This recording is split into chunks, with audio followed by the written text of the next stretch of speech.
जय जी दिल्ली से। राधे राधे। राधे राधे महाराज जी, कोटि कोटि प्रणाम। महाराज जी, क्या सब्र की सीमा होती है? अगर हमें लगता है कि हमारे जीवन में किसी चीज की कमी है तो क्या हमें उसे पूरा करने का पूरा प्रयत्न करना चाहिए या ठाकुर जी पे छोड़ देना चाहिए? अपने दिल को समझा लें कि वो हमारे लिए जो सोचेंगे उसी में हमारी भलाई होगी। उसे ये सोचना तो उत्तम बात है कि प्रभु जो विधान करेंगे वो हमारे परम मंगल का होगा, लेकिन हम कायर बन के नहीं बैठ पाएंगे।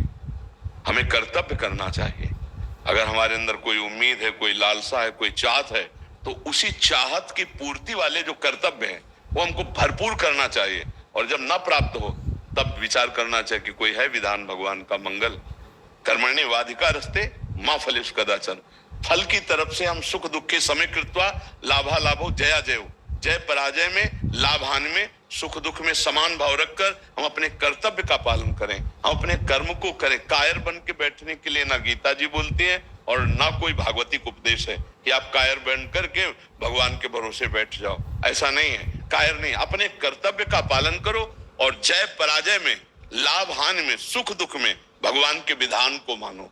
कि हमने बहुत मेहनत की लेकिन लाभ जितना मिलना चाहिए नहीं मिल पाया, इसका मतलब भगवान का कोई विधान है ऐसा जो परम मंगल है, हमारा कोई कर्म ऐसा है जो हमको नीचा गिराना चाहता है। हमने प्रयास किया, अब दोबारा प्रयास करेंगे, हम तिबारा प्रयास करेंगे और हम सफल होंगे।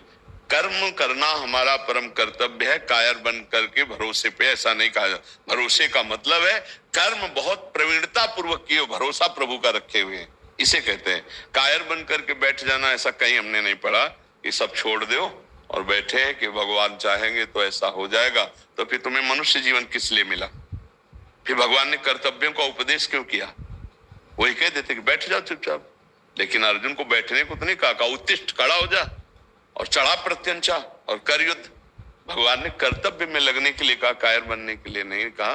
तो इसलिए अपने अंदर जो लालसा हो पहले उसका निर्णय करे, सही लालसा है या गलत। गलत है तो उसका त्याग कर दे, सही है तो उसके लिए कर्तव्य में उतरे। एक बार नहीं, दो बार नहीं, तीन बार नहीं, 100 बार हारेंगे फिर भी हम प्रयास करेंगे। हम भगवान के अविनाशी बच्चे हैं, अविनाशी अंश हैं। हम उपाय करेंगे वो जिससे हम जो चाहत की है वो हमें प्राप्त हो। पर चाहत का निर्णय देख लेना चाहिए, असत है या सत, गलत है या सही। अगर सही है तो प्रयासरत हो, विजय प्राप्त होगी।